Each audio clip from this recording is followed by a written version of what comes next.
Moltíssimes gràcies.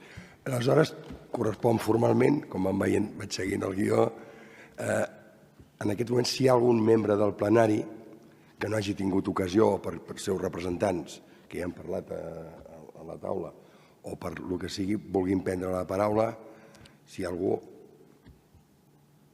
No veig a ningú. Per tant, seguiríem amb el que correspon, que és... L'altra vegada ja va ser una mica confós. Si algú em demana una votació de la memòria, farem una votació. Si no me la demana ningú, considerem aprovat per assentiment. Però, evidentment, algú pot dir, escolta, demano una votació. Hi ha algú que demani una votació? No veig a ningú.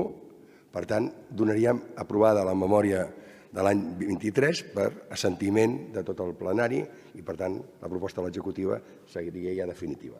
Moltes gràcies. A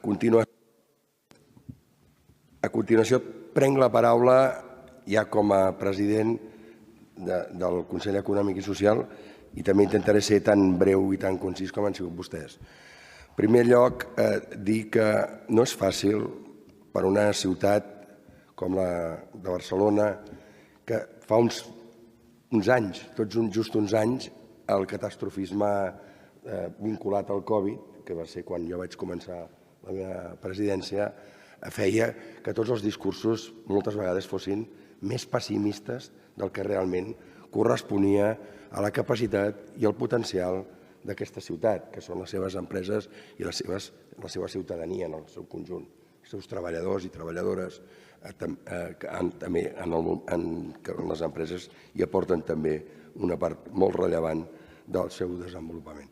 Aquesta no confiança en el potencial moltes vegades porta a un pessimisme negatiu. Jo crec que les característiques del Covid ens han ensenyat a tots dues coses. Una, que si tens voluntat de preservar el que tens i ho fas bé, ho fas amb la col·laboració institucional, Ajuntament, Generalitat, Estat, Unió Europea, posant mitjans com van ser els ERTOs, els cessaments d'activitat, les mesures correctores a nivell local del comerç i d'altres, i l'actuació ràpida per part de tots els mecanismes de l'Ajuntament, és a dir, van ajudar a preservar. Aquest ajut a preservar el que teníem, i pal·liant les situacions temporals d'empreses i de persones, han ajudat a que la recuperació sigui molt intensa i molt ràpida.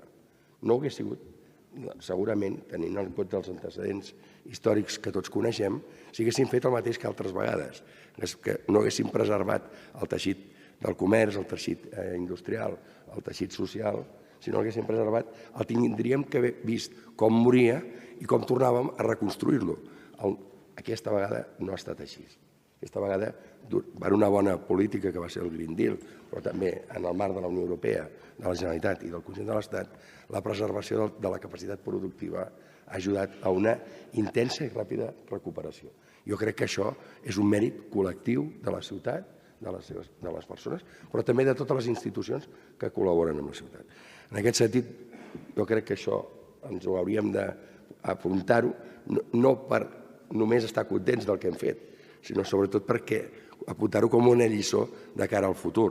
Els alemanys feia anys que ho feien, fa molts anys que ho feien en aquesta idea.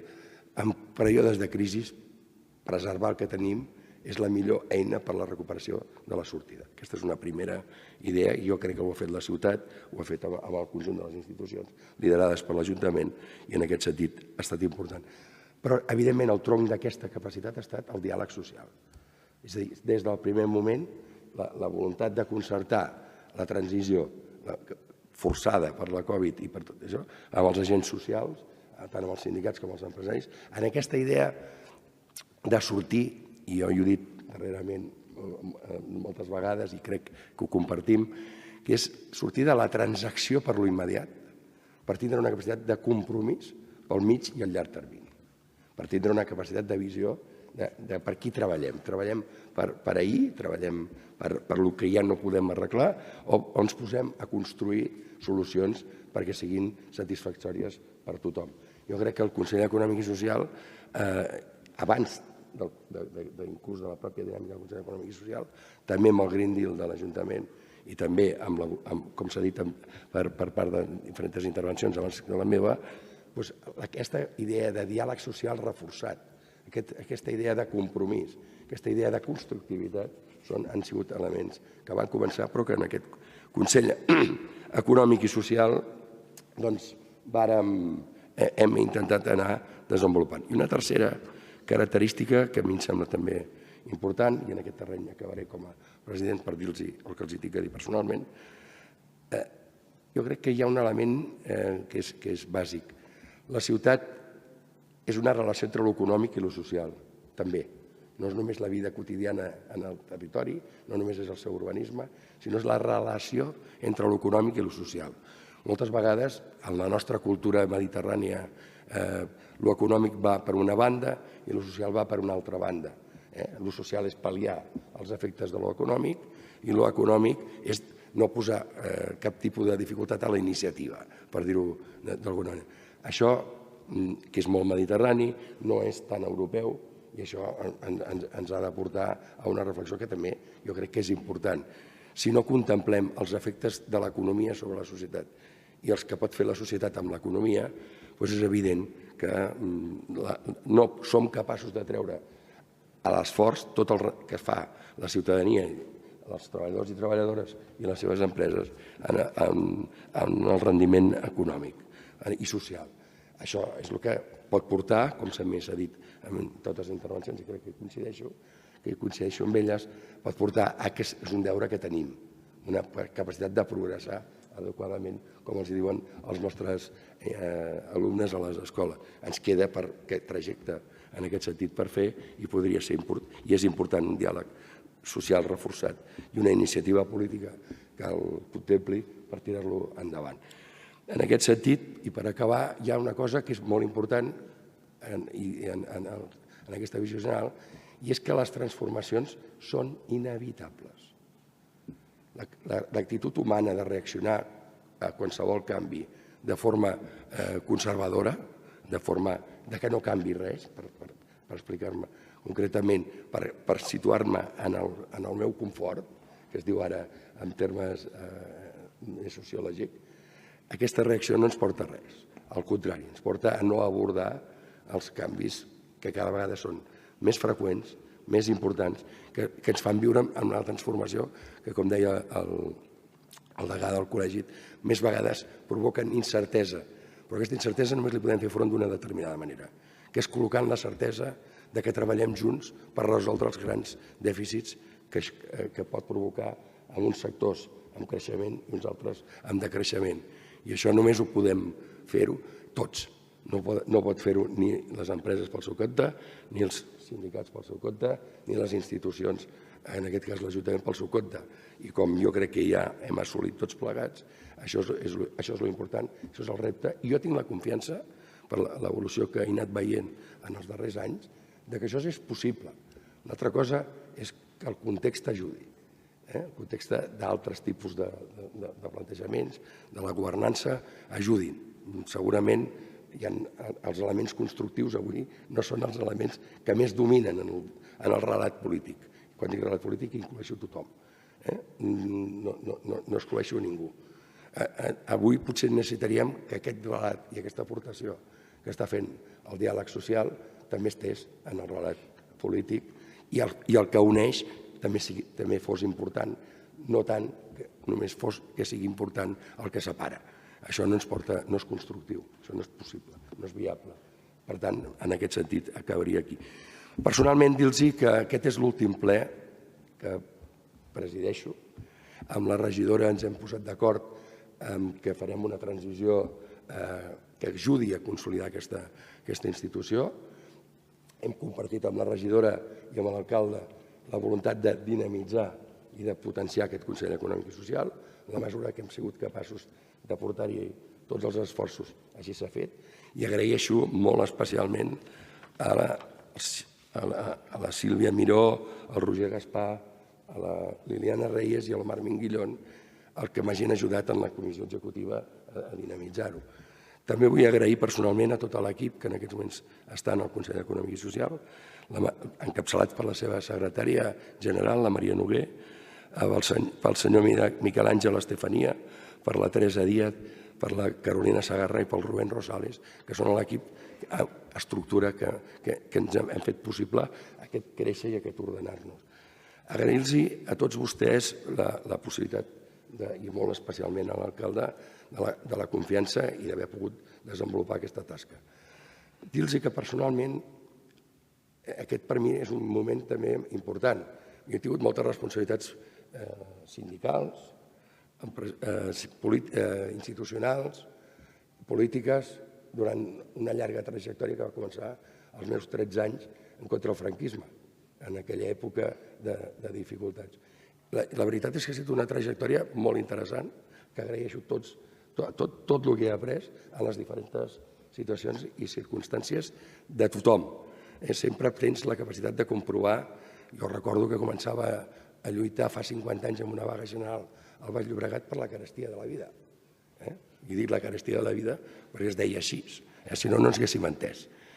Llavors, vaig aprendre que aquest era un element important i segueix sent un element important. No només la inflació, no només la productivitat, sinó la capacitat adquisitiva de les persones i la millora de la capacitat adquisitiva de les persones, que moltes vegades, tant debatre de lo macro, no entrem a lo més important. Jo vaig aprendre moltíssim en aquell moment i m'ha portat una llarga vida institucional, tant al món local, a la Generalitat de Catalunya, a l'administració de l'Estat, en la que he après moltes coses, totes elles, en general, positives, alguna també, no m'equivocaré, negativa, però els diré una cosa que conclou aquesta imatge. Jo vaig néixer a Molins de Rei i vaig viure en un poble molt tancat, molt tancat en si mateix, on la Església, les institucions de la Guàrdia Civil i l'Ajuntament eren el centre de la meva vida. I la veritat és que en aquells anys eren molt grisos, molt difícils, molt blanc i negre. Barcelona sempre va estar i ha estat un referent a la vida de qualsevol persona que vivim en el conjunt de la regió metropolitana, perquè marca la nostra vida. Jo vaig viure una Barcelona al principi, que era la Barcelona de l'alcalde Porcioles, que ens tenia a tot el que no era Barcelona un territori a consumir, en lo físic i en lo humà. Era una Barcelona difícil, en deien desarrollista en aquells moments. La veritat és que aquesta Barcelona, per mi, que la vaig viure intensament, com a molts barcelonins, intentant transformar aquell primer projecte del Pla General Metropolità, la vaig viure en una segona etapa, que va ser l'etapa i la centraré amb l'alcalde Maragall, que és l'etapa en què la Barcelona es vol situar en el món, es vol obrir i situar en el món. Aquesta etapa és una etapa impressionant, que a més canvia la mentalitat a tots els barcelonins, a tots els ciutadans de Catalunya i en general va afectar inclús a tota Espanya. És a dir, aquesta idea d'obrir-se al món, som part del món, volem estar al món, volem ser reconeguts pel món. Però això també ens va ajudar a reconèixer-nos a nosaltres mateixos. És a dir, la idea de desenvolupament del territori, de desenvolupament econòmic i social, que s'hi va acompanyar amb aquesta, va ser d'una gran obertura que s'ha anat consolidant. El moment actual, i acabo, és un moment molt més important. Barcelona ja no és necessari que s'obri al món, ja no és necessari que estigui reconeguda pel món.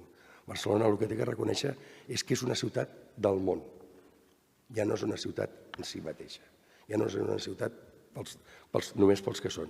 Necessàriament hem de compartir aquesta visió de ciutat del món. Jo la veritat els diré que la primera vegada que vaig anar a Nova York, amb un viatge familiar, vaig reconèixer una gran diferència amb el que érem nosaltres, parlo de molts anys. I era que allà hi havia diferents cultures, diferents ètnies, convivien, estaven organitzades amb una obertura social que a mi em semblava espectacular. Bé, doncs allò que vaig veure de jove a Nova York, avui és Barcelona, també. Tu vas per carrer de Barcelona i no tens una sensació de viure en una ciutat del món. I en aquest sentit acabaré dient-los una cosa, que segurament Com deia la regidora, el meu compromís cívic i ciutadà no acabarà mai, perquè crec que és una responsabilitat en democràcia i en la vida civil contribuir al desenvolupament i a la governança de la ciutat. Però les meves responsabilitats polítiques sí que han acabat. I en aquest sentit no penso més que desenvolupar una activitat personal privada o, en tot cas, en l'àmbit de l'economia privada. I ha estat una experiència, ja dic, molt enriquidora, és el meu final en aquesta trajectòria i, evidentment, hi ha un problema que tots els que parlem en públic, quan diem aquestes coses, li donem una transcendència de definitiu, salvo que la vida m'obligui a una altra cosa. Però els insisteixo, es penses que la vida m'obligui a una altra cosa, que espero que em facin el favor de no obligar-me. Dit això, moltes gràcies per la seva col·laboració.